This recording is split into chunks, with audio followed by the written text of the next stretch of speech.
Assalamualaikum warahmatullahi wabarakatuh. Nama saya Nila Puspadewi dari kelas 12 MIPA 2 ingin menjelaskan tentang surat lamaran pekerjaan mengenai pengertian, fungsi, serta unsur-unsurnya.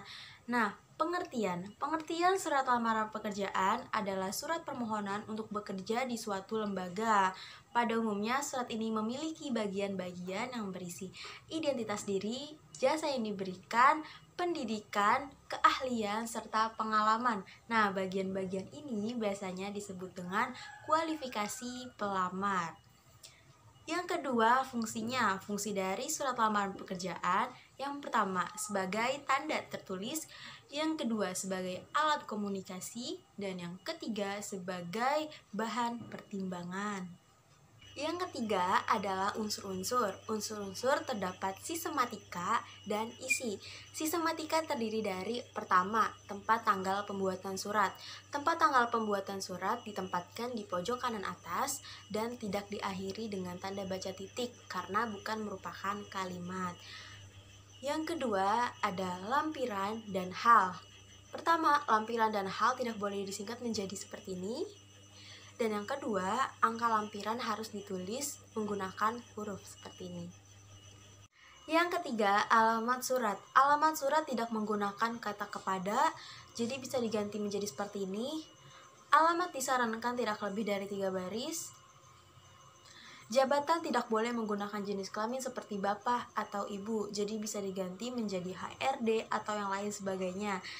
Tulisan jalan tidak boleh disingkat menjadi seperti ini, tapi seperti ini. Keempat, salam pembuka. Contohnya dengan hormat dan diakhiri dengan tanda baca koma. Kelima, alinea pembuka sebaiknya menggunakan bahasa yang baik dan sopan agar para pihak atau instansi yang membacanya tidak tersinggung. Yang keenam, isi. Dalam isi terdapat hal-hal berikut. Yang pertama, identitas. Isi identitas berisi keterangan nama, tempat tanggal lahir, alamat, pendidikan, dan lain sebagainya. Huruf awal digunakan huruf kecil seperti ini. Yang kedua ada maksud dan tujuan. Maksud dan tujuan adalah keterangan tentang alasan pengirim atau pelamar pekerjaan menulis surat. Yang ketiga, menyatakan lampiran. Lampiran ini adalah syarat yang sudah diminta oleh instansi yang membutuhkan kerja. Seperti ini. Dan ingat, di akhir kalimat menggunakan tanda baca titik dan koma, dan yang paling terakhir menggunakan tanda baca titik. Yang ketujuh, penutup. Di dalam surat lamaran pekerjaan, isi penutup haruslah menunjukkan keantusiasan pelamar kepada instansi yang dituju. Contohnya, besar harapan saya untuk dapat menjadi bagian dari perusahaan. Yang kedelapan, salam penutup. Salam penutup adalah sebagai bentuk etika dan sopan santun. Contoh, hormat saya seperti di sini. Kesembilan, tanda tangan.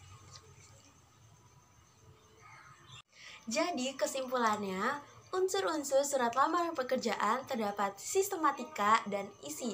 Sistematika terdiri dari 1. Tempat tanggal pembuatan surat, kedua lampiran dan hal, ketiga alamat surat, keempat salam pembuka, kelima alinea pembuka, keenam isi.